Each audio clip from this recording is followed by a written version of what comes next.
Shalom à tous les bien-aimés dans le Seigneur. Nous sommes toujours dans l'organisation des jeunes leaders chrétiens et nous présentons encore une fois ce matin notre émission La Parole quotidienne. Nous sommes très heureux, je suis très heureux de vous retrouver sur notre chaîne YouTube. Vraiment que la grâce de notre Seigneur Jésus-Christ soit sur vous, soit votre partage. Je vous aime beaucoup. Le Seigneur nous a appelés dans ces derniers temps à faire des exploits. Je suis convaincu de cela. Et ce matin, j'aimerais partager quelque chose de très très important avec vous sur la véritable délivrance. La véritable délivrance. Vous savez, il y a beaucoup de personnes, beaucoup de chrétiens qui parlent de délivrance. Beaucoup disent, j'ai besoin d'être délivré par Satan, par les démons et ceci. Nous savons que notre Dieu est un Dieu de délivrance. Effectivement, notre Dieu délivre. Oui, nous le savons, notre Dieu est un Dieu de délivrance. Donc, beaucoup de chrétiens parlent de délivrance parce qu'ils sont oppressés par les démons et tout ça et tout. Et vous savez, lorsque nous traversons des persécutions, l'apôtre Paul a parlé de prière. Il y a différents types de délivrance. Différents types de délivrance. La délivrance de problèmes. Peut-être que vous traversez des persécutions par des ennemis de l'évangile. Peut-être que vous étiez frappé par un incendie et Dieu vous a délivré de ce genre de destruction. Vous voyez? Et peut-être un accident et vous avez été délivré. Il y a différents types de délivrance. Peut-être que dans votre vie, marche de la foi, vous avez été persécuté par les ennemis de l'évangile et vous avez été délivré de ce genre d'exclusion. Et Paul, l'apôtre Paul, souvenez-vous, a parlé de prière, qu'ils ont été délivrés de la main des hommes hostiles à l'évangile.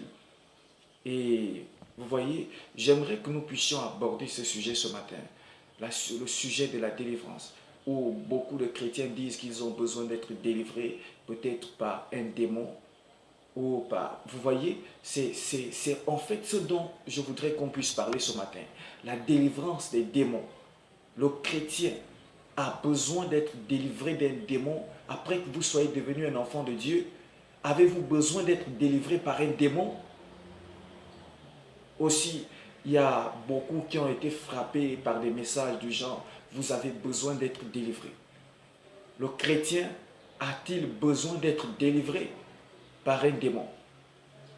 Eh bien, nous allons examiner ce sujet ensemble avec les Écritures et nous allons l'expliquer pour nous-mêmes ce matin.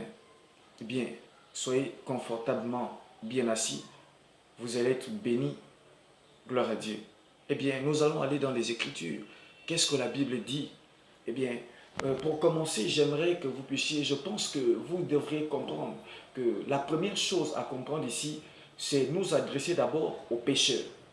Vous savez, l'homme animal, le non-croyant, peut parler de délivrance, peut solliciter une délivrance, parce que lui, il appartient réellement au diable. Donc, il peut dire, j'en ai marre d'être oppressé par Satan, j'ai besoin d'une délivrance de Satan, parce qu'il appartient réellement.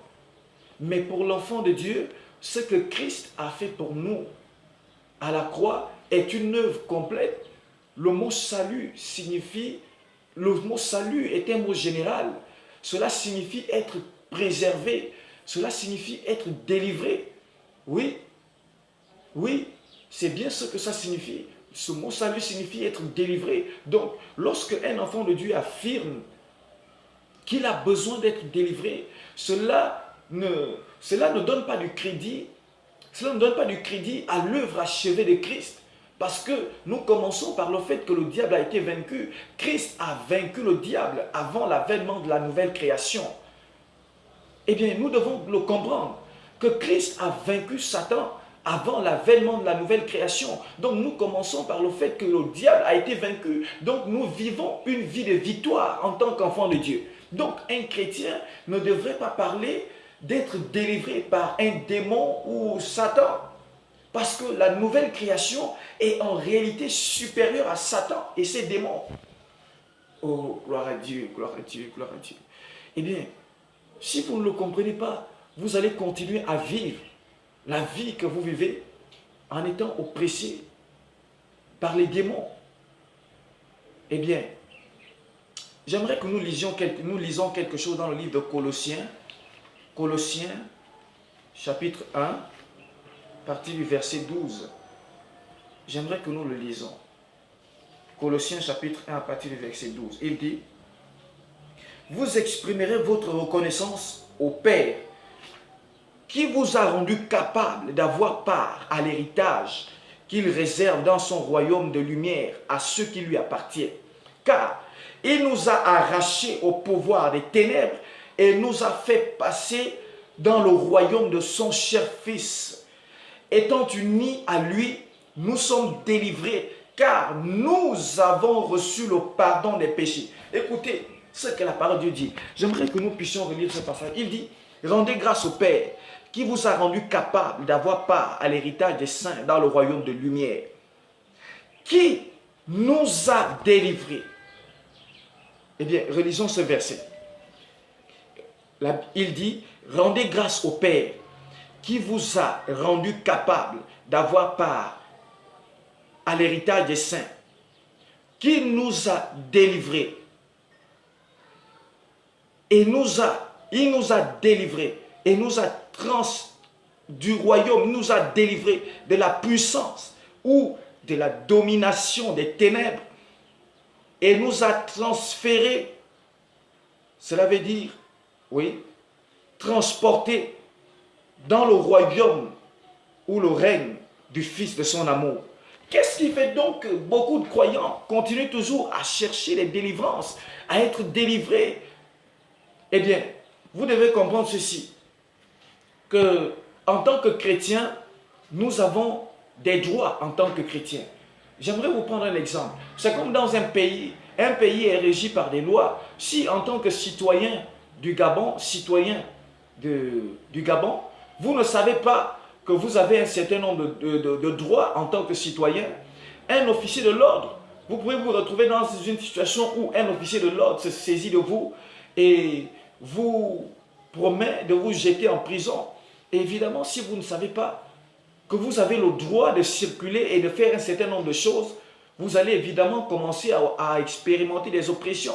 Donc, la première chose à comprendre, c'est l'ignorance.